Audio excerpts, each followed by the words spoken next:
Welcome to the Keiser Report. I'm Max Keiser. Markets, finance, scandal. That's right, scandal.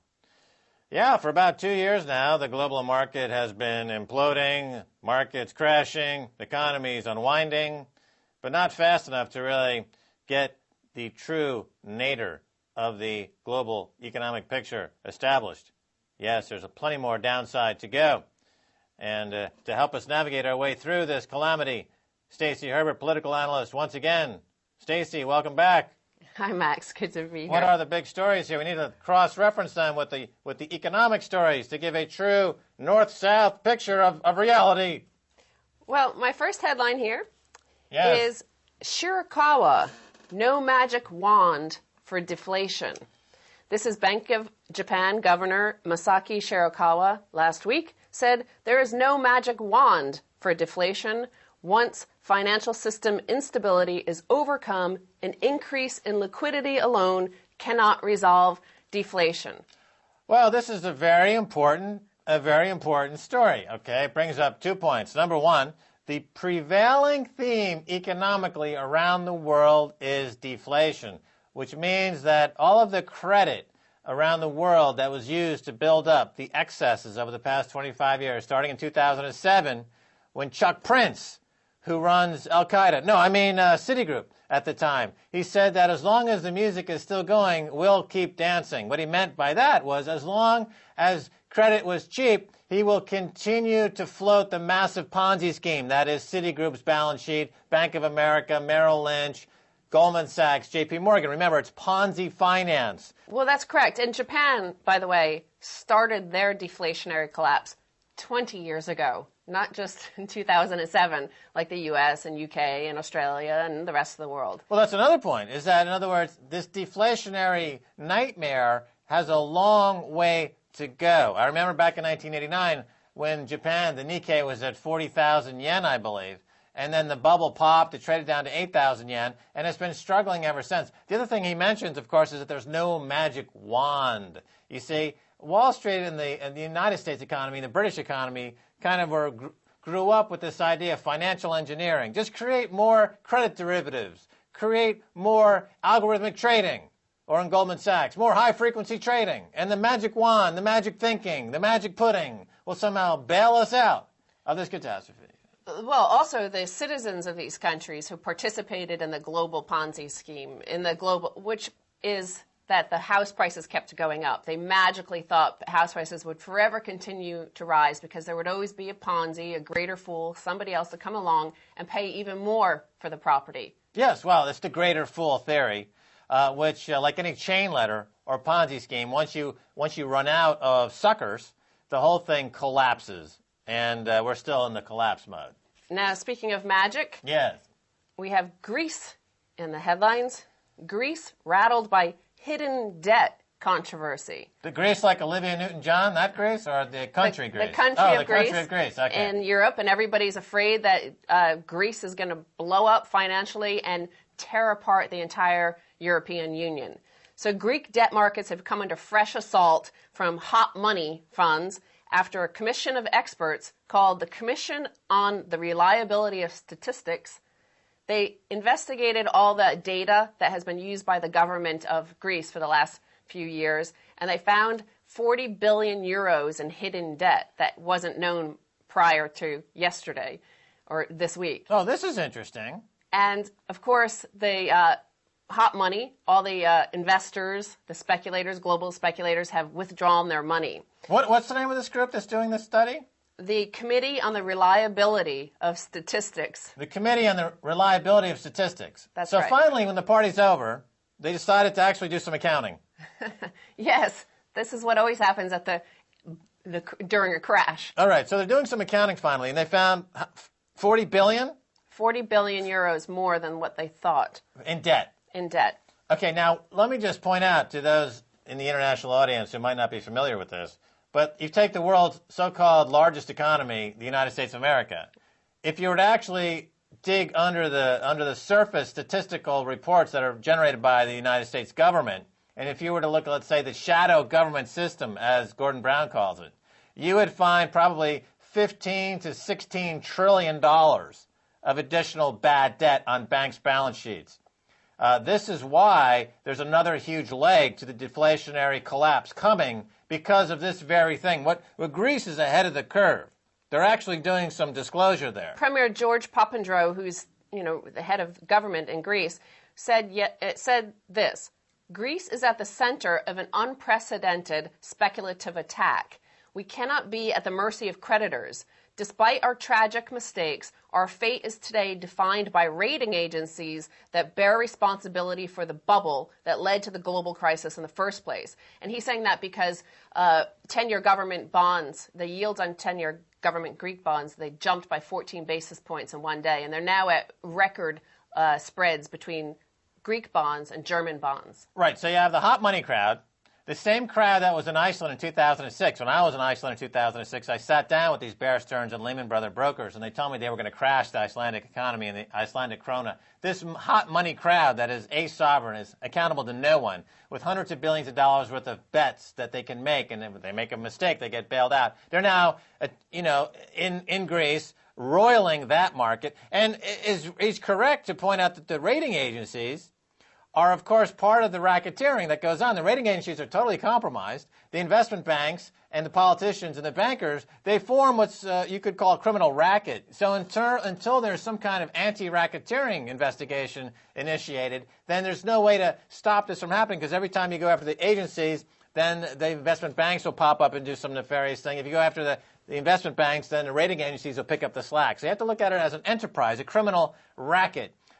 And part of the reason why the credit default swaps, was the cost of insurance on Greek debt, is rising so rapidly the second half of this year, is because Germany and the ECB have said over and over again that they will not bail out Greece.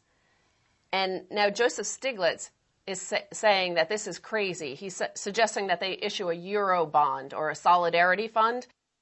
It's perverse that the EU can help private companies, but not to national treasuries. If you are willing to lend to banks, he says, why not lend to governments?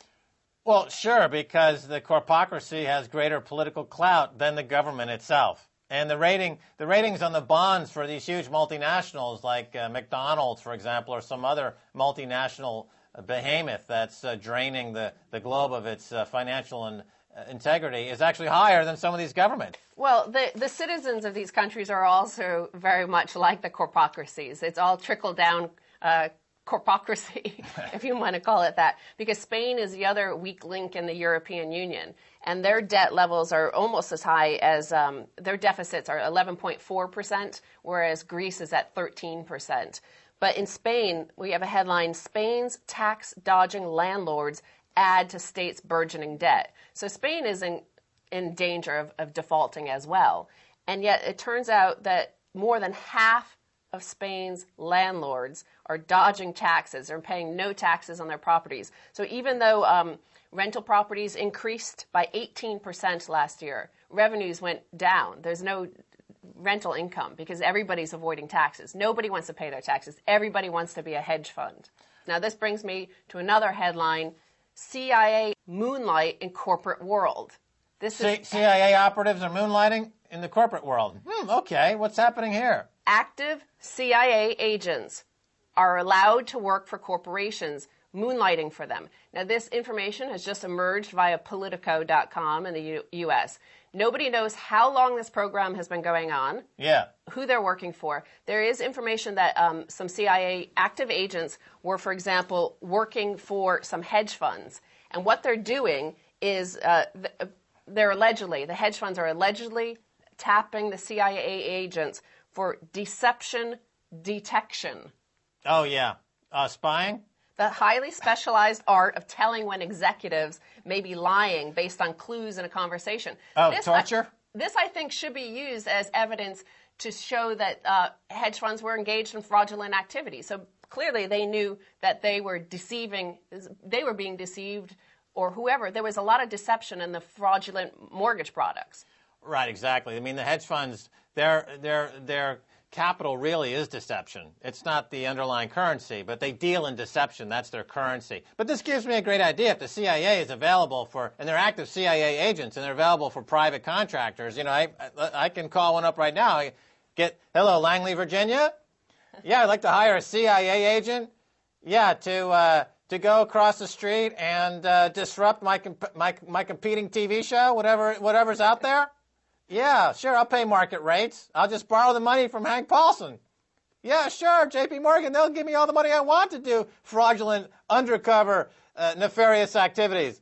That's the economy now. There is no legitimate economy anymore. All right, call me back. I don't think you needed to call them. They were probably already listening in. That's our biggest audience, but hey, you know. But a source familiar with the CIA's moonlighting policy is defending it as a vital tool to prevent brain drain. He's saying that if we don't let these guys go work for private corporations at the same time that they're working for a quasi-government spy agency. I mean,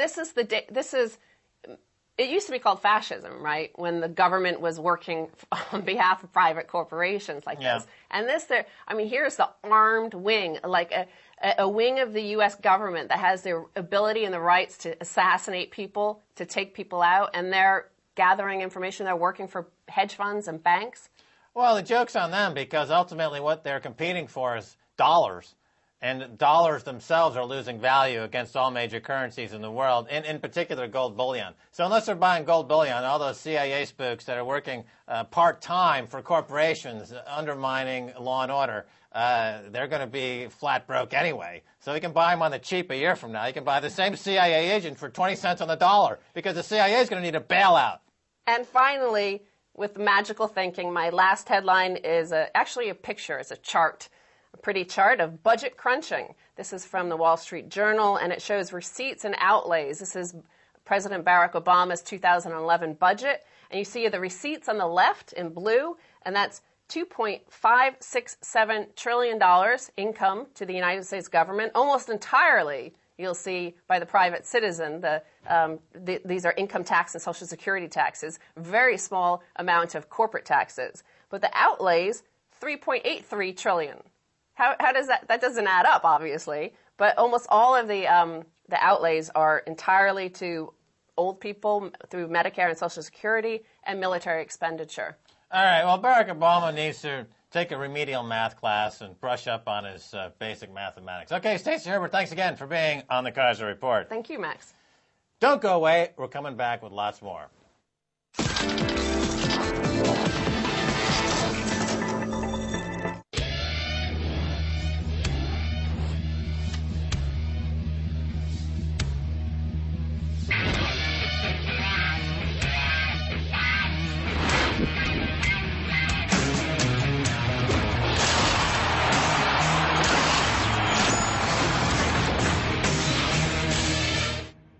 In India, RT is available in the Mughal Agra, Jaipur Hotels, the Amavillas, the Gateway Hotel, the Grand Imperial, Trident, the Taj West End, Taj Coromandel, New Kenilworth Hotel, Taj Leisure Hotel, Cidade de Goa, Park Hyatt, Radisson, the Kenilworth Hotel, Azusa Retreat.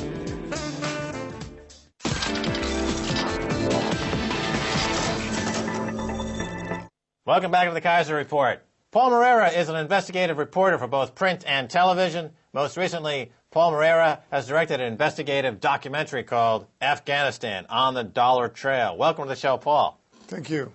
Alrighty, so tell us about your film. Well, first, I had the impression that what we knew about Afghanistan was not exactly the entire reality, and that if the Taliban or the insurgency was growing up so much, it was not only because Al-Qaeda was working them up. And so I thought money may be an issue to understand what was going on. And so the investigation started very easily. I went to the Donors Conference in Paris in June 2007. And I interviewed people about where was the money going. I interviewed a guy from USAID. I interviewed USAID. USAID, right? USAID, I'm sorry, USAID. And, made some statements that they had built or helped build 600 schools in Afghanistan. And then I flew to Afghanistan and decided to do a little reality check. And one of my first things was to call up the local antenna of USAID, and ask them if I could visit the schools. Right. And it took me 2 weeks, and there was none. Right. None in Kabul. I mean, so they told me, no, but they're in rural areas, and problem is the rural areas is dominated by insurgency, so you think twice before going there. Right. And what I witnessed in Kabul was that the kids were actually going to school outside, and it was the beginning of the winter, and the snow was falling, and they were basically sitting outside with the snow falling, and with like many coats, 4 kids on the bench of 2, and basically, when you communicate all over the world saying that we pour billions of dollars in a country to rebuild it, you are at struggle to find where the money is going to, the people who needs it. Right. So about $18 billion was committed to, quote, rebuild Afghanistan.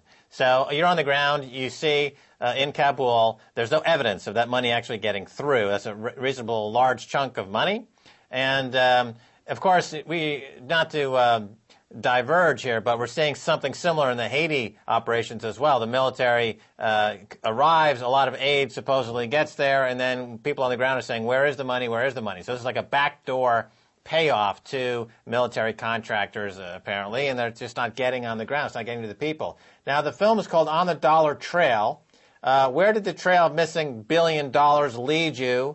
So it's obviously not getting to the people, but where is it going? I have my speculation, but let's hear what you're talking. What's your conclusion? Right after doing this investigation about the money for the schools, which seems to be really a primary need in Afghanistan, people on the ground told me that there was a neighborhood, a brand new neighborhood where they called it the cake houses were built, and where you have very nice villas. I mean, at least to the aesthetic standards of this area of the world, but really luxurious, like $1 million villas, and then all neighborhood was being built, literally running. We filmed people running, building those houses. So there was a stark contrast between the non-existing schools that the Western countries were communicating about all over the place, and the reality of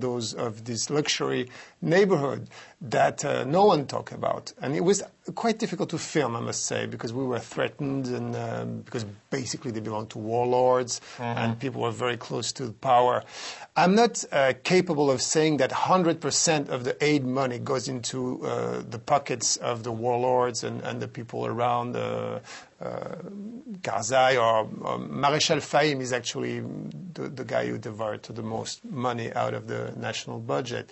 But it's obvious that a big chunk of it has been used to go into the pockets of the privileged of the regime. Well, I mean, the money is coming from, it's on the dollar trail. These are U.S. dollars. They're coming from the U.S.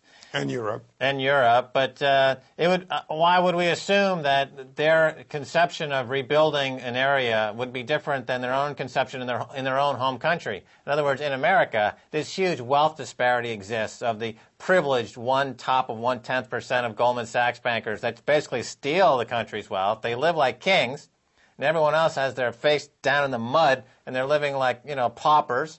And so this country is merely mimicking its own experience in its own country in Afghanistan. Why would we expect America to behave any more in an egalitarian fashion when its own country is a total shambles like this, and the economy is completely being dominated by shysters and defense contractors for their own privileged top 1/10% elite? The thing is, I'm not capable of saying that America is responsible for the way the money was stolen in Afghanistan. My feeling is that they would have preferred that the money would have been used more rationally, and because basically when you do that, you just help the Taliban. Sure, but if there was no Taliban, there would be no $1 trillion American defense budget, and there would be no wealthy defense contractors and Pentagon officials living near Washington. So they need a Taliban. It's a symbiotic relationship. America's not interested in getting rid of the Taliban. Those are the foot soldiers in their model of wealth and confiscation. So it doesn't make sense that they're not interested. In other words, also in Afghanistan, the poppy crops have never been higher. And the U.S. had a program of eradicating drugs as part of their war on drugs, and yet here they are in Afghanistan, and the poppy crops are never been higher. And that, of course, we know that they use those crops and the heroin to fund the CIA and these other groups that are involved as well. I don't know about that, really. It's something, what you say is something that people should be able to prove. And so far, and I read closely about the opium production in the Middle East and in Afghanistan, and there is no proof of what you say. I think there is some elements the proof is in the price, and the price has never been cheaper for smack and heroin in New York and around the country because there's huge supply, which is coming from Afghanistan, and the U.S. is there. So the proof is in the price. And clearly, they're the guys running. But let's talk again about the money. You're talking on the dollar trail. There's these build-out of huge luxury villas.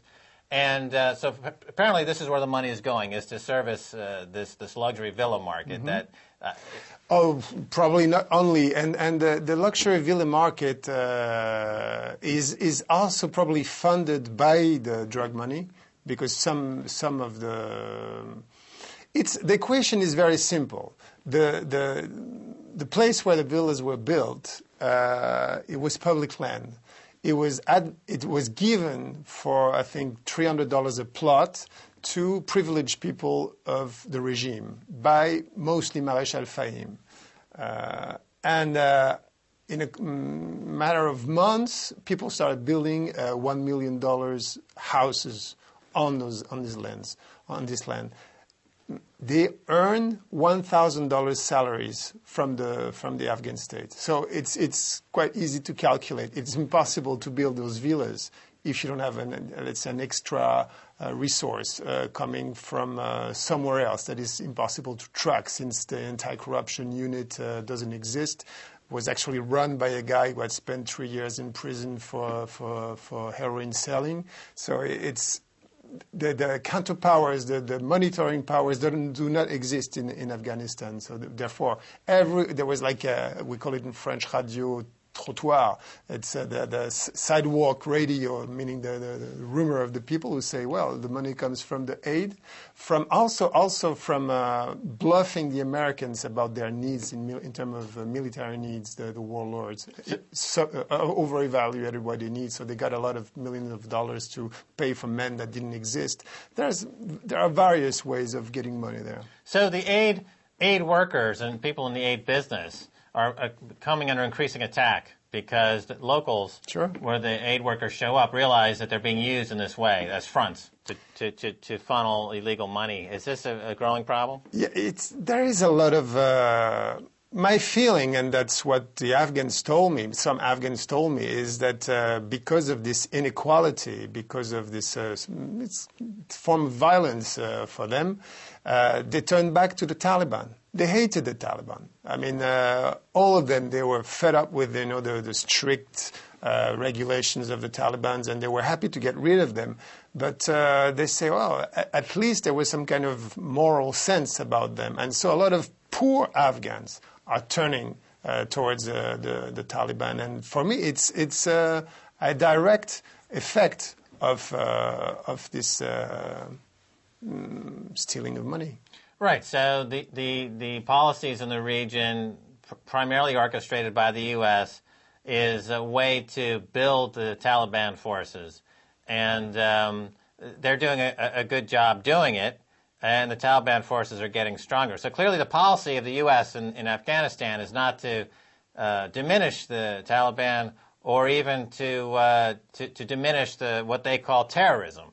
It's clearly geared toward building the terrorist threat as a way to keep their military occupation in place. So now, unfortunately, on the ground, on the level of the actual Afghani, they're suffering tremendously. And you see this most prominently in that one case study of the schools and the school build-out. The schools, they're just this idea of a nation building, which a lot of times focuses on schools. There's no evidence of that at all, as far as what you saw on the ground in Kabul. Yeah. I disagree with your opinion about the fact that the Americans may have the need to build up the Taliban to stay there. I don't think there's kind of conspiracy. I think my feeling from being on the ground is that they thought that maybe all this would be more simple, like in Iraq, that they would get rid of dictators and then things will get better, and they can put a government that they would be, of course, friends with, and then maybe go away and leave some soldiers. But things didn't go that way because the people's, you don't make history by invasions, and it's the problem. But we know Rumsfeld had no... The Russians know it. Afghanistan. Rumsfeld had no plan other than to kill up to near 1 million civilians in Iraq, as the U.S. and the Allied forces killed up to 1 million civilians, according to the Lancet report. But Rumsfeld had no plan after that. His whole plan was genocide and then leave, pick up his check, and head to retirement. Well, I think about Iraq. I've been to Iraq 5 times, and the problem with Iraq, and it's interesting, is that Rumsfeld told Bush that he could do that on the cheap. And that was shock and hold, the Operation Shock and Hold. That was spending as least money as you could in invasion, in an operation. It worked. They put the state to pieces. But then after what took place were the militias and confessional militaries. It's not for nothing that Rumsfeld is wanted once he leaves in America. If he steps foot outside of the U.S., he goes directly to the criminal tribunal, as he should be. I'd love to talk more about that, so we'll have to have you back on the show. One day. All right, that's going to do it for this week's edition.